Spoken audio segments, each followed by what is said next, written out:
बिस्मिल्लाहिर्रहमानिर्रहीम। अस्सलाम वालेकुम। आज हम अपना नेक्स्ट टॉपिक स्टार्ट करेंगे, crush injuries and whiplash injuries.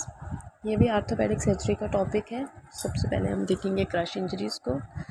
Crush injury is injury an object that causes the compression of the body. अब क्रश इंजरी है क्या? जिसमें बॉडी की कंप्रेशन हो जाए। This form of injury is rare normal civilian practice but common following a natural disaster. ये वाली injury rare है और मोस्टली जितने भी नेचुरल डिजास्टर्स हैं उनमें होती है। Other causes include industrial accident है। नेचुरल डिज़ास्टर्स के अलावा जो इसके काजेज़ हैं उसमें इंडस्ट्रियल एक्सीडेंट्स हैं, रोड ट्रैफिक कोलिजन्स हैं, building collapse, accidents involving heavy plants, disaster relief और दी टेररिस्ट इंसिडेंट्स। ये तो हो गए क्रश इंजरीज़ की काजेज़। है क्या? ये कंप्रेशन इंजरी है। क्रश इंजरी में also arise from squeezing of a body part between two objects.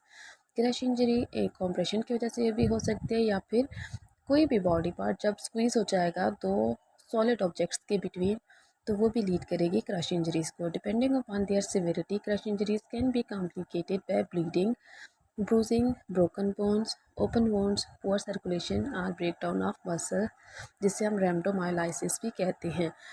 अब फर्दर अगर हम देखेंगे कि क्रश इंजरीज़ कितनी सीवियर हैं, तो सीवियरिटी में हमें ब्लीडिंग मिल सकती है, हमें ब्रूजिंग मिल सकती है, फ्रैक्चर्स मिल सकते हैं, ओपन वोन्स मतलब जिसमें स्किन इंटैक्ट नहीं होगी, स्किन भी टियर होगी, पुअर सर्कुलेशन हो सकती है कि सर्कुलेशन जो ब्लड सप्लाई है वो भी रप्चर हो चुकी है, ब्रेकडाउन ऑफ मसल्स का भी टियर हो गया है, जिसे हम कहते हैं रेप्टोमायोलाइसिस। जब भी मसल का टियर होता है तो इससे साइटोकाइंस रिलीज होते हैं। साइटोकाइंस मोस्टली हमारे किडनी को इफ़ेक्ट करते हैं। ये वही क्रश इंजरीज हैं हमारे पास। Finger, lower extremity. पैथोफिजियोलॉजी हम देखेंगे क्रश इंजरी की। Crush injury is damage to the body as result of being crushed by an object. Crush syndrome is systemic result of skeletal muscle injury and breakdown and subsequent release of cell content. वही चीज़ crush injuries में जब muscles tier होंगे, रेप्टोमायोलाइसिस होगा, तो इसके breakdown की वजह से साइटोकाइंस रिलीज़ होंगे, केमिकल्स रिलीज़ होंगे। वो केमिकल्स फर्दर डैमेज काज करते हैं, फर्दर सिस्टम्स को इन्वॉल्व करते हैं, जैसे किडनी का बताया या हार्ट मसल्स हैं। The severity of the crush syndrome is dependent on the duration and magnitude of the crush injury. अब severity कितनी है क्रश इंजरी से, क्रश सिंड्रोम से, वो डिपेंड करती है कि ड्यूरेशन कितना था क्रशिंग का और मैग्नीट्यूड मतलब फोर्स कितनी थी, as well as of the bulk of the muscle affected, और मसल कितना इफेक्ट हुआ है। इट कैन रिजल्ट फ्रॉम तीन चीज़ें हो गई अब सेवेरिटी जिन पे डिपेंड कर रही है, ड्यूरेशन पे, मैग्नीट्यूड ऑफ फोर्स पे और मसल पे। It can also result from both short duration, high magnitude injuries such as being crushed by a building, or from low magnitude, long duration injuries such as coma. Coma का patient जो कि वही bed bound होते हैं तो उनमें लो magnitude force बहुत कम होती है लेकिन उनका ड्यूरेशन बहुत ज़्यादा होता है, या फिर ड्रग इंड्यूस्ड इमोबिलिटी, जैसे ड्रग एडिक्टेड होते हैं पेशेंट्स, वो एक ही पोस्चर में रहते हैं, काफ़ी टाइम के लिए इमोबलाइज्ड होते हैं, तो वो भी लीड करती है हमारे पास low magnitude long duration crush injuries को। कॉम्प्लिकेशंस क्या हो सकती हैं? हाइपोवोलेमिक शॉक हो सकता है जब ब्लीडिंग होगी एक्सेसिवली, हाइपरकेलेमिया हो सकता है, इलेक्ट्रोलाइट इम्बैलेंस है, कंपार्टमेंट सिंड्रोम है, and acute kidney injury. Acute kidney injury उसी वजह से ही हो रही है, साइटोकाइन जो रिलीज़ होते हैं और जाकर किडनी को इफ़ेक्ट करते हैं, तो किडनी को इफ़ेक्ट करने की वजह से हाइपरकेलेमिया होगा, वहाँ से पोटाशियम आयन जो हैं वो एक्सक्रीट आउट नहीं होंगे। ट्रीटमेंट है फर्दर क्रश इंजरीज़ को ट्रीट कैसे करते हैं? Early fluid resuscitation. सबसे पहले तो हमने फ्लूइड रिससिटेशन देनी है, क्योंकि पेशेंट हाइपोवोलेमिया में था तो हम उसको उसकी हाइपोवोलेमिया को ट्रीट करेंगे। Early fluid resuscitation reduces the risk of kidney failure, reduces the severity of hyperkalemia, and may improve outcomes in the isolated crush injuries. Fluid resuscitation की वजह से फर्दर जो रिस्क होता है किडनी फेलियर का या फिर हाइपरकेलेमिया का, उसको हम इम्प्रूव कर सकते हैं। For casualties with isolated crush injuries who are hemodynamically stable, large volume crystallized fluid resuscitation reduces the severity of and reduces the risk of acute kidney injury. Second topic है हमारा whiplash injury. सबसे पहले हम इसकी definition देखेंगे whiplash injuries की। A neck injury caused by sudden back and forth movement of the neck. Whiplash injury क्या है? जब भी हमारी नेक पे sudden back and forth movement होगी वो लीड करती है विप्लैश इंजरी को।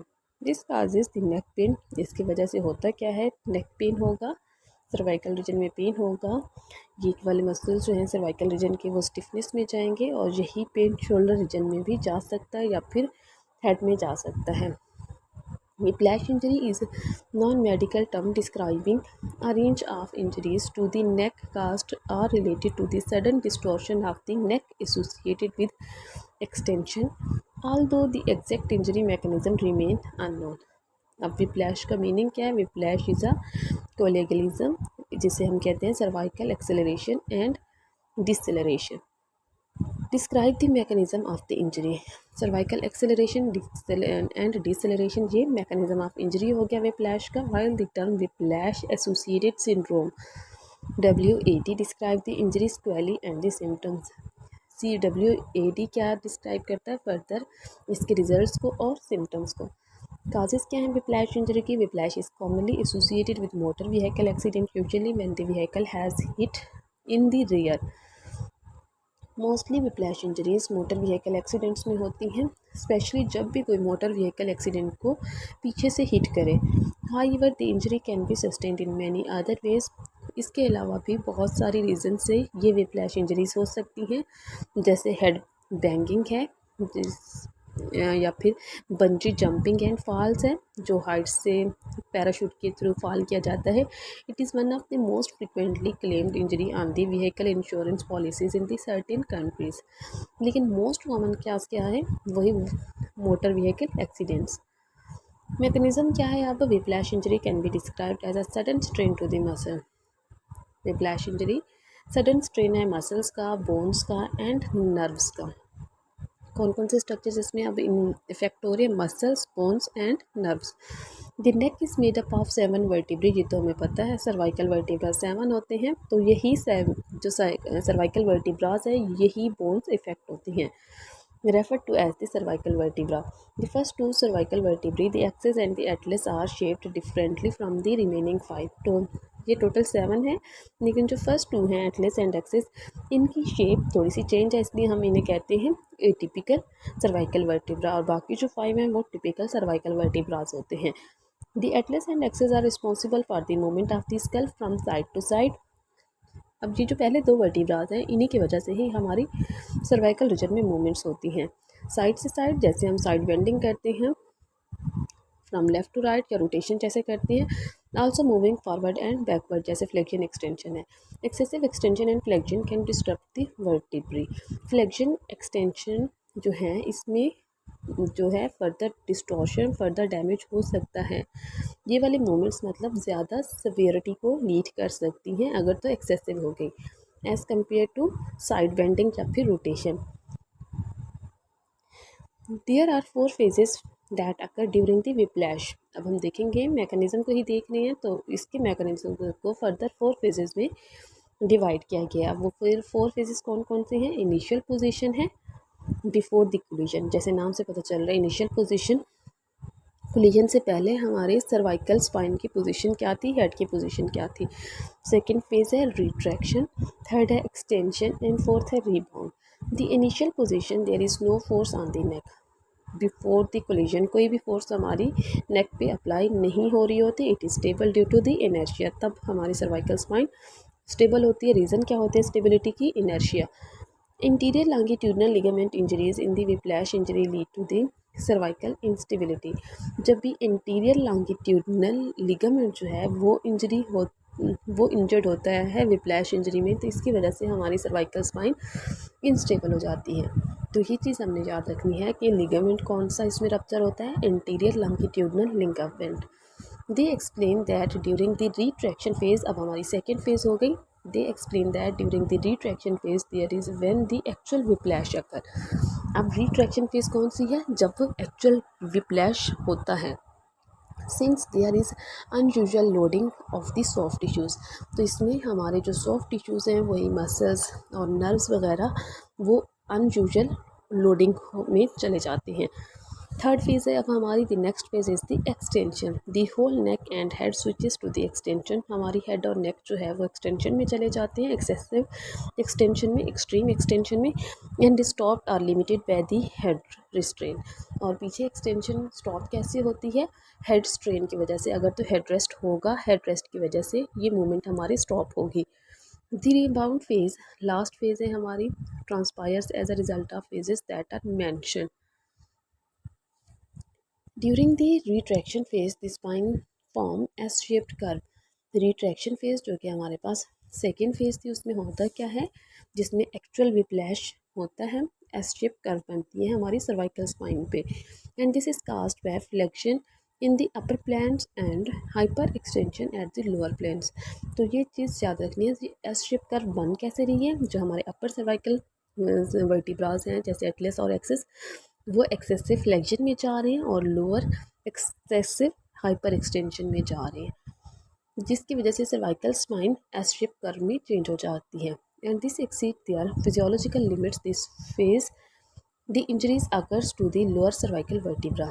तो इसकी वजह से जो हमारे लोअर सर्वाइकल वर्टिब्रा हैं C5, 6 और 7, वो इफेक्ट होते हैं, वो डैमेज होते हैं। At the extension phase all the cervical vertebrae, जो कि हमारे पास थर्ड फेज थी extension phase, all the cervical vertebrae and head are fully extended but no surpass their physiological limits. Most of the injuries happen in C5 and C6। अब most common injury कहाँ पे होती है cervical region में? C5, C6 और C7। Sign and symptom है, injury का mechanism तो हमने देख लिया, अब साइन एंड सिम्टम हमें क्या मिलेंगे? Symptoms reported by sufferers include pain and aching to the neck and back. Neck region में पेन है और अपर बैक में पेन है। Refer pain to the shoulders. Sensory disturbance such as pins and needles to the arms. अगर तो nerves की involvement होगी तो ये न्यूरोलॉजिकल सिम्टम्स हमें मिलेंगे, और हेडेक्स भी हो सकता है। Symptoms can appear directly after the injury. Injury के फ़ौरन बाद ये सिम्टम्स अपीयर हो सकती हैं, but often are not felt until days afterward. लेकिन ऐसा बहुत कम होता है कि कुछ दिनों तक ये सिम्टम्स हमें अपीयर नहीं होते। Whiplash is usually confined to the spine. The most common areas of the spine affected by whiplash are the neck and middle of the spine. Whiplash की वजह से एक तो हमारी स्पाइन नेक इफेक्ट हो रही है और अपर स्पाइन मिडिल स्पाइन जो है वो इफेक्ट होती है। The neck pen is very common between the shoulder and the neck. The missing link of whiplash may be two words are inside the shoulder, and this would explain why neck therapy alone frequently does not give lasting relief। क्योंकि इसमें middle spine और shoulder भी involve हैं, तो इस वजह से अगर हम सिर्फ और सिर्फ नेक को फोकस करेंगे तो हमें कभी भी रिजल्ट्स नहीं मिलेंगे। हमें मिडिल स्पाइन को भी फोकस करना होगा और शोल्डर्स को भी ट्रीटमेंट पर्पज़ के लिए फोकस करना होगा। Cognitive symptoms following the whiplash trauma, such as being easily distracted or irritated, seems too common and possibly linked to poor prognosis। अभी हमने देखा है कि यही जो पेन है सर्वाइकल इंजरी की वजह से वो हेड तक भी जा रहा था, जो कि हेडेक काज कर रहा था। फर्दर अगर ब्रेन डैमेज ज़्यादा हुआ है तो कॉग्निटिव सिम्टम्स, कॉग्निशन इम्पेयर्ड हमें मिल सकती है, जिसमें पेशेंट की डिस्ट्रैक्शन होगी, उसकी अटेंशन और कंसंट्रेशन नहीं मिलेगी, पेशेंट इरिटेटेड होगा। अगर तो हमें ये सिम्टम्स मिल रहे हैं, उसकी कॉग्निशन इम्पेयर्ड है, तो whiplash इंजरी का जो प्रोग्नोसिस होगा वो पुअर होगा। अगर ये नहीं है सिम्टम्स, कॉग्निशन बिल्कुल ठीक है, तो whiplash जो है उसका प्रोग्नोसिस अच्छा होगा। डायग्नोसिस किस बेस पे करते हैं हम? Diagnosis occurs through a patient history, head and neck examination, x-rays to rule out the bone fracture, use of medical imaging जैसे कि हमारे पास CT scan, MRI, further soft tissues को देखने के लिए to determine if there are other injuries. Next है हमारे पास Quebec task force. Quebec task force अब क्या है? Quebec task force has divided the whiplash associated disorders into grades. ये हमारे पास whiplash इंजरी की सिविरिटी के ग्रेड्स हैं क्यूबिक टास्क फोर्स ने जो कि हमें दिए थे। 5 ग्रेड्स हैं इसके, 0 से लेकर 4 तक। अब ग्रेड 0 में क्या है? कोई पेन नहीं है, कोई स्टिफनेस नहीं है और कोई फिजिकल साइंस नहीं है, मतलब बिल्कुल नॉर्मल है। ग्रेड 1 में neck complain of the pain, stiffness or tenderness only by the physical signs are noted by the examining physician। अब नेक पेन लाइट सा होगा, लेकिन स्टिफनेस और टेंडरनेस इतनी ज़्यादा नहीं होगी। स्टिफ और टेंडरनेस हमें कब मिलेगी? जब फिजिकली एग्जामिन किया जाएगा। ग्रेड 2 में क्या है? Neck complaints and examine the physician finds decrease range of motion. अब इसमें नेक पेन भी है और साथ ही साथ टेंडरनेस और स्टिफनेस इतनी ज़्यादा है जो कि हमारी सर्वाइकल आरओएम्स को लिमिटेड कर रही हैं। हमें आरओएम्स भी डिक्रीज मिल रही है ग्रेड 2 में। ग्रेड 3 में क्या है? Neck complaints plus neurological sign and symptoms. अब ग्रेड 2 में हमारे नेक कंप्लेंट्स वही पेन्स थी और आरओएम्स लिमिटेड थी, लेकिन ग्रेड 3 में नेक कंप्लेंट्स के साथ, स्टिफनेस के साथ और टेंडरनेस के साथ आरओएम्स डिक्रीज्ड, साथ क्या मिल रही है? हमें न्यूरोलॉजिकल सिम्टम्स भी मिल रही है। ये ग्रेड 3 हो गया। ग्रेड 4 में क्या है? Neck complaints and fracture and dislocation. अब नेक कंप्लेंट्स वही पेन भी होगी, टेंडरनेस, स्टिफनेस, इन सब के साथ हमें फ्रैक्चर या फिर डिसलोकेशन मिलेगी सर्वाइकल स्पाइन में, या फिर स्पाइनल कॉर्ड इंजरी भी मिल सकती है। प्रिवेंशन है design of care, design of car seats such as introduction of head restraint, head rest. अब इसको प्रिवेंट कैसे कर सकते हैं कि हेड कार्स की जो सीट्स होती हैं उनको प्रॉपर डिज़ाइन किया जाए, हेड रेस्ट होने चाहिए ताकि हमारी नेक पे कोई भी सडन एक्सेसिव एक्सटेंशन ना हो सके। Cars designs are as such to reduce the high speed rear end collision, whereas vehicle safety researchers have been designing to make the head restraint to mitigate injuries resulting from low speed rear end collision। Management है, management के लिए rehabilitation और physical therapy है।